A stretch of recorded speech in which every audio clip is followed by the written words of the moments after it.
അറിയാം. അതുപോലെ തന്നെ തിരൂരും അത്തരത്തിൽ നമ്മുടെ ഈ ഭൂപടത്തിൽ പിന്നെ എന്തുകൊണ്ടോ പേര് വന്നിരിക്കുന്ന സമയമാണ്. അപ്പം പലപ്പോഴും പല രീതിയിലുള്ള ലഹരികൾ ഉപയോഗിച്ചിട്ടുള്ള ആളുകളുണ്ടാവും. അത് നിങ്ങളുടെ എല്ലാ പാർട്ടികളിലും അല്ലെങ്കിൽ എല്ലാ സംഘടനകളിലും ഉണ്ട്. അതിപ്പോൾ കേരളത്തിലെ ഏകദേശം 90% ആളുകൾ അത്തരത്തിലുണ്ട്. അപ്പോൾ നമ്മൾ ഈ പ്രകടനം നടക്കുന്ന സമയത്തൊക്കെ തന്നെ അല്ലെങ്കിൽ റോഡ് ഷോ നടക്കുന്ന സമയത്തൊക്കെ തന്നെ നേതാക്കന്മാരൊക്കെ മുൻനിരയിലാണ് ഉണ്ടാവുക. പുറവശത്തുള്ള ഏതെങ്കിലും ആളുകൾ എന്തെങ്കിലും ഒരു പഴയ ഒരു ദേഷ്യത്തിൻ്റെ പുറത്തോ എന്തെങ്കിലും കാര്യത്തിലായിരിക്കും.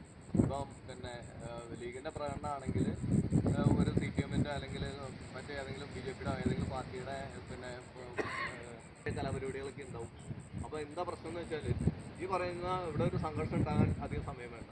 അപ്പോൾ നിങ്ങളോട് എനിക്ക് പറയാനുള്ളത്, നമ്മളൊരു പ്രകടനം നടത്തുമ്പോൾ അല്ലെങ്കിൽ ഒരു റോഡ് ഷോ നടത്തുമ്പോൾ അല്ലെങ്കിൽ നിങ്ങളുടെ കൺവെൻഷനുകൾ നടത്തുമ്പോൾ നിങ്ങൾ തീർച്ചയായിട്ടും നിങ്ങളുടെ എല്ലാ പ്രവർത്തകന്മാരോടും, അതായത് നിങ്ങൾ നേതാക്കന്മാരെന്ന നിലയിൽ നിൽക്കുമ്പോൾ തന്നെ താഴെക്കടയിലുള്ള എല്ലാ ആളുകളോടും ആ രീതിയിൽ നിങ്ങൾ അവരെ കാര്യങ്ങൾ പറഞ്ഞു മനസ്സിലാക്കാം. ഒരു കാരണവശാലും ഇത്തരത്തിലുള്ള പ്രവണത ഒരിക്കലും അത് വെച്ച് ഉറപ്പിക്കാൻ പറ്റില്ല.